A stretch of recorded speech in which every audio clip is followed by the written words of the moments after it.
पाकिस्तानी एटमी बम की कहानी शुरू होती है 1971 में सकूत बांग्लादेश के बाद, जब पाकिस्तान दो हिस्सों में तकसीम हो गया और भारत फतहयाब हुआ। सकूत मशरकी पाकिस्तान के बाद बहुत से पाकिस्तानियों के ख्वाब चकनाचूर हो गए।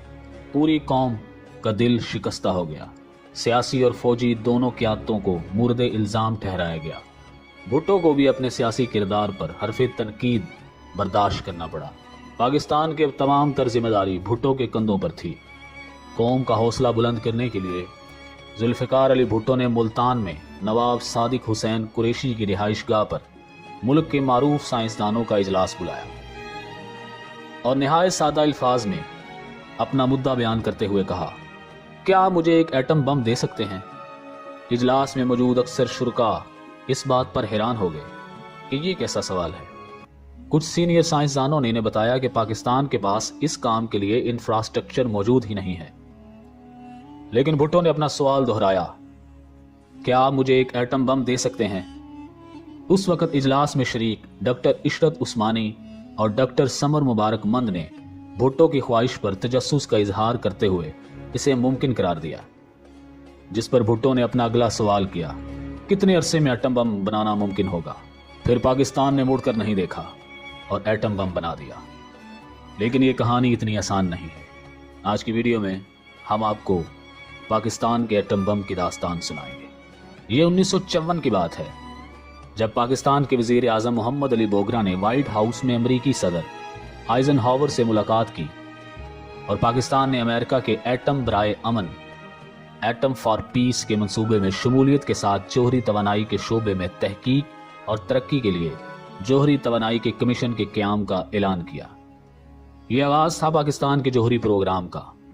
दरअसल ये पाकिस्तान की तरफ से अहद पैमा था कि वो जोहरी तवानाई असले की तैयारी के लिए इस्तेमाल नहीं करेगा।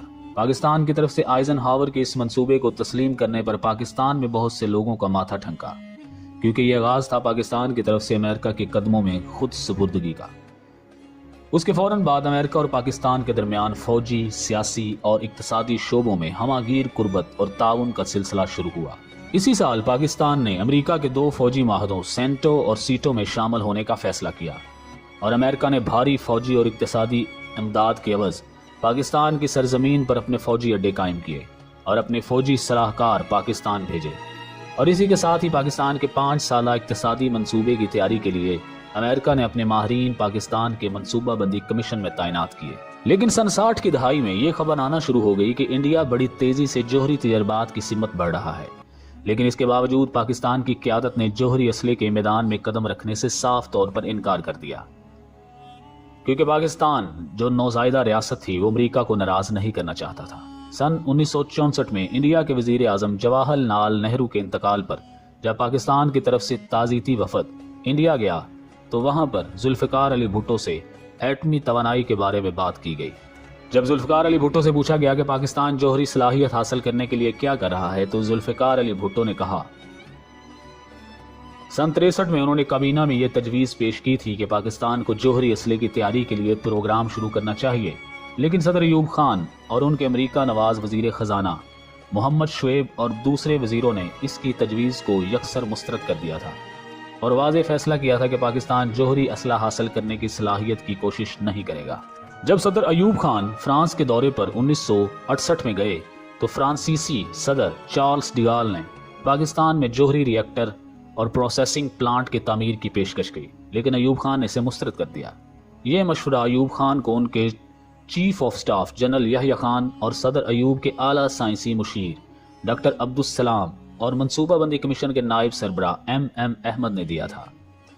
इसमें शक की बात नहीं कि जुल्फ़िकार अली भुट्टो, जो सन 71 में बांग्लादेश की जंग के नतीजे में पाकिस्तान के 2 लख्त होने के बाद बरसरे इक़्तिदार आए थे और जिन्होंने पाकिस्तान को जोहरी कुव्वत बनाने का फैसला किया था, पाकिस्तान के एटमी प्रोग्राम का तमाम तर सेहरा उनके सर जाता है। सदर के हुदे पर फाइज होने के बाद जुल्फ़िकार अली भुट्टो ने ईरान, तुर्की, मराकश, अलजायर, ट्यूनस, लीबिया, मिस्र और शाम के तूफ़ानी दौरे किए और इन तूफ़ानी दौरों का मकसद एक ही था कि वो इन तमाम इस्लामी मुआलक से माली मदद हासिल करके पाकिस्तान के जोहरी प्रोग्राम को शुरू कर सकें।